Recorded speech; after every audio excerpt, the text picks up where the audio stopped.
We begin in the heart of downtown New Orleans, where I'm about to visit the National World War II History Museum.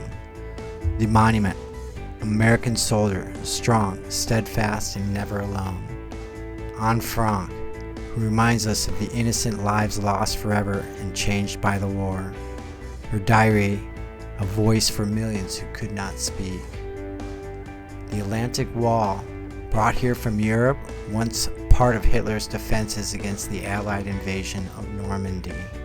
Lest we forget, a monument that urges us to carry these stories forward. These symbols set the stage for what awaits inside, an unforgettable journey through the war that changed the world. I am on the second floor of the museum's Louisiana Memorial Pavilion, and it features a replica LCVP Higgins Boat. This is an iconic front ramp landing craft made in New Orleans and used in every major Allied amphibious landing during the war. General Eisenhower famously credited these boats as central to the victory. Over 20,000 of these boats were created, and it evolved from Andrew Jackson's Higgins shallow draft workboat. This is Germany's infamous 88mm gun. It was originally built to blast Allied bombers out of the sky.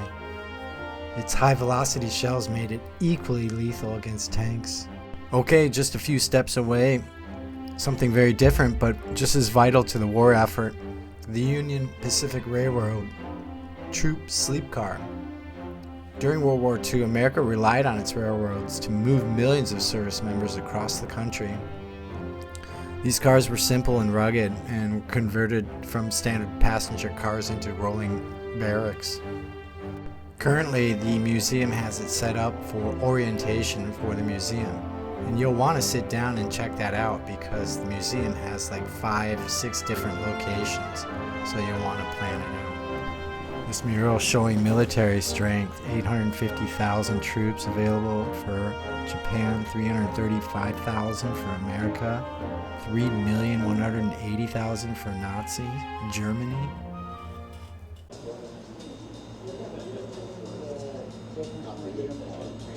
Let's shoot it again here.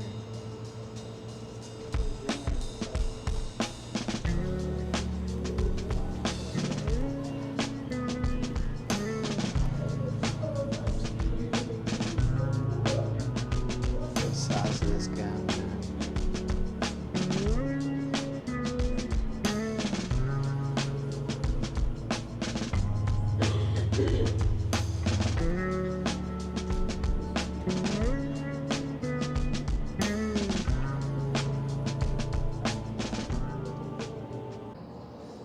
It's an Enigma machine.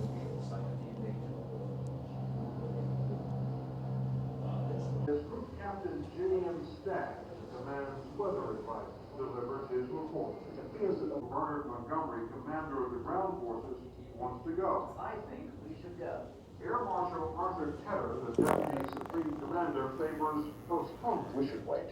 So does the ever cautious Air Vice Marshal. Gliders. Very cool.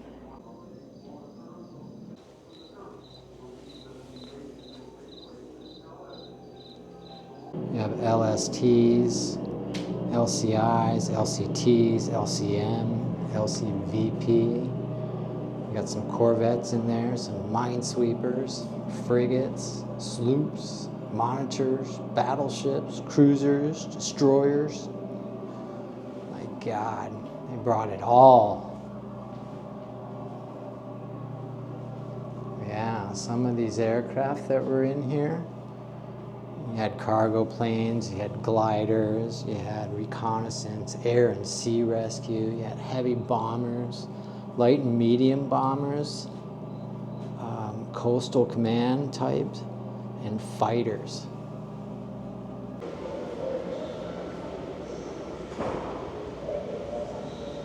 It's a C-47.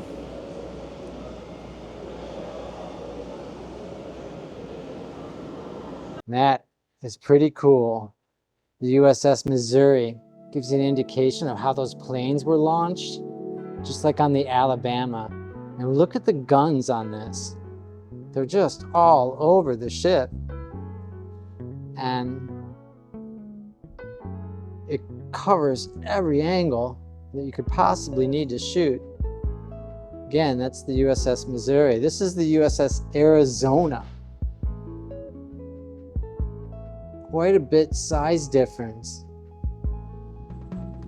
The BB-39. The beginning of the Arizona, the BB-39. Again, with a launcher, steam catapult.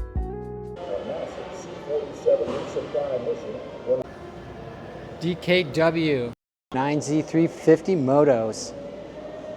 Germans. Oh.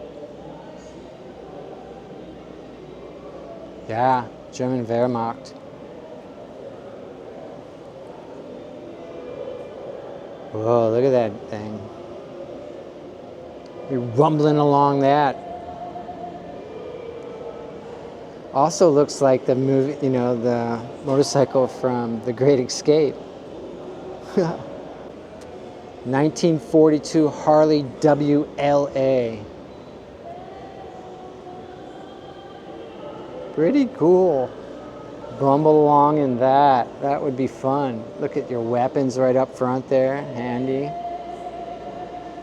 Check out the Simplex motorcycle. These are all very cool. I'd love to have any one of them. Especially this WLA. I had to drive from Fairhope, Alabama to here, which was 2 hours. I'm in New Orleans, downtown New Orleans, Louisiana. Here's some mail.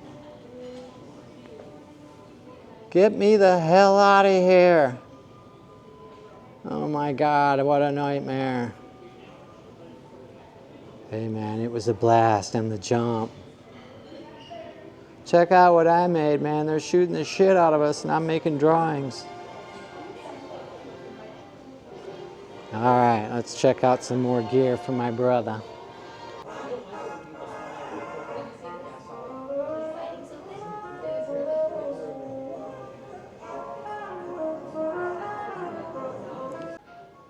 You can buy a GI helmet.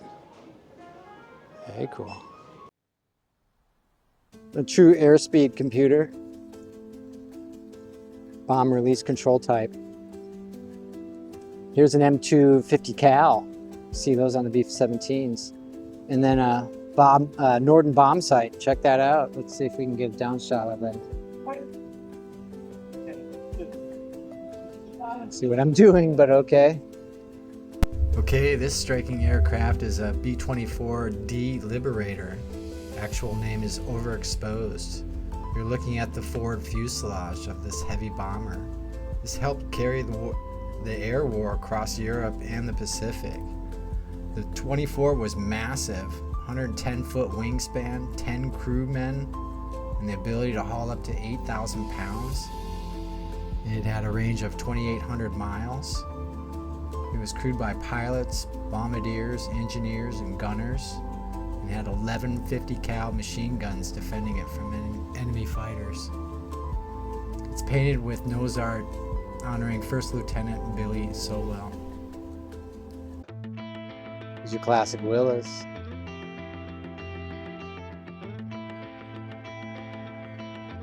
(1943) Willys. Check it out, man. Bumping along in this thing.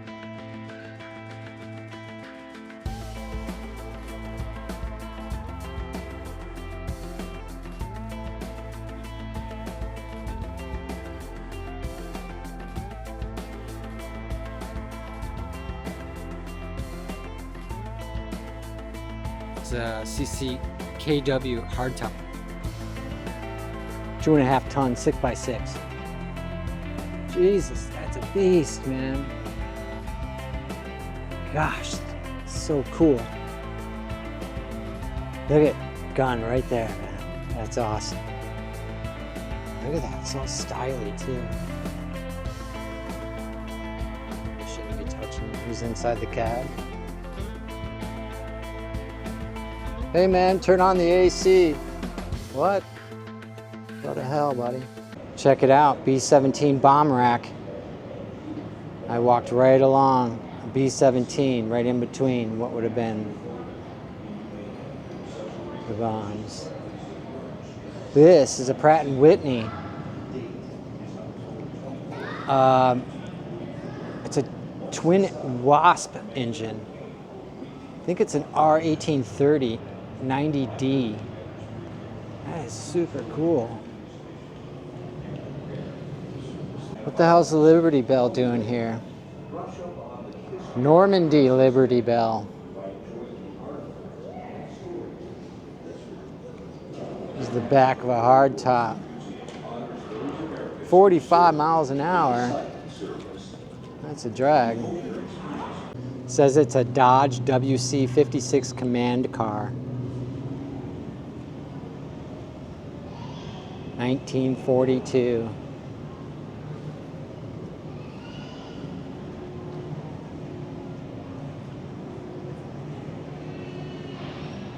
Pretty burly, man. Check out the whip antenna on it.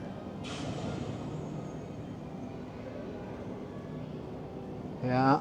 Classic Rhino. M4A3 Sherman Tank. Man. I'd like to have one of those for your daily driver. Move the hell out of the way, man. Or else. Look at some of the guns up there.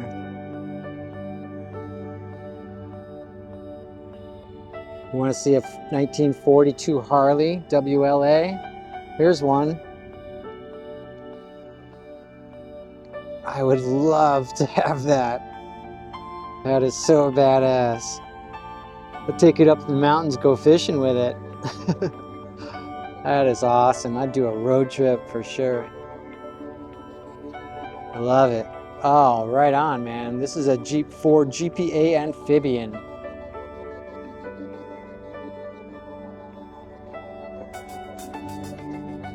Look at that thing. Douching through the water with that thing, man. Hey, did you bring your skis? Hey, did you bring your skis? Look at these guns right up there. Handy. In case you're driving along in the water and you need to shoot something up, man. Okay, about to head up to the upper levels to check out some of these Warbirds up close. Looks like a P-51, a Boeing B-17E, and a Vought F-4U Corsair. So the museum allows you to see it from underneath, and then you can see it from top and get some closer views of these iconic planes. So I'm heading there now. Various uniforms that are worn through the forces. This is a Mitchell B-25J variant. Its mission was to destroy bridges in Burma and in Japan, cutting off supply lines. The heavy forward firepower was to deal with the anti-aircraft defenses around those bridges. It could destroy those defenses and then drop its bombs. This is a TBM Avenger, extremely critical in the war effort and highly effective aircraft. Bunny, Miss Kentucky State. How cool is that? P-51 fighter with the 332nd Fighter Group red tail markings. Long-range fighter used for protection on heavy bombers. My Gal Sal. It's a B-17E. On June 27, 1942, during a fiery flight from Labrador to Greenland, part of Operation Bolero, it was forced to belly land on the Greenland ice cap due to weather. The crew cut off part of the propeller so they could run an engine to send radio signals. They camped inside the plane for 9 days and later were rescued. The plane was abandoned, then recovered 53 years later from the ice, restored to conditions, and now is a centerpiece of the museum. This is a Douglas SBD Dauntless. It's a Navy dive bomber scout plane. It's famous for the role in the Battle of Midway in '42, where dive bombers sank several Japanese aircraft carriers. Just like Pappy Boyington flew. It's got the angled up wings, and look how far back the cockpit is. They had a really difficult time landing those things sometimes because of how far back it was. Hard to see over the nose. And right below that, the Dauntless. Very cool. That's an SBD-3 Dauntless. Badass. There's just so much in this museum. It's best to do your homework to see what you want to kind of view when you come here, because there's so many exhibits. There's so many exhibit halls and just documentation everywhere on every corner of the building. So definitely recommend doing your research when you come here so you can concentrate on what you really want to see, because otherwise it's going to take you a couple of days truly to get through it fine-tooth wise.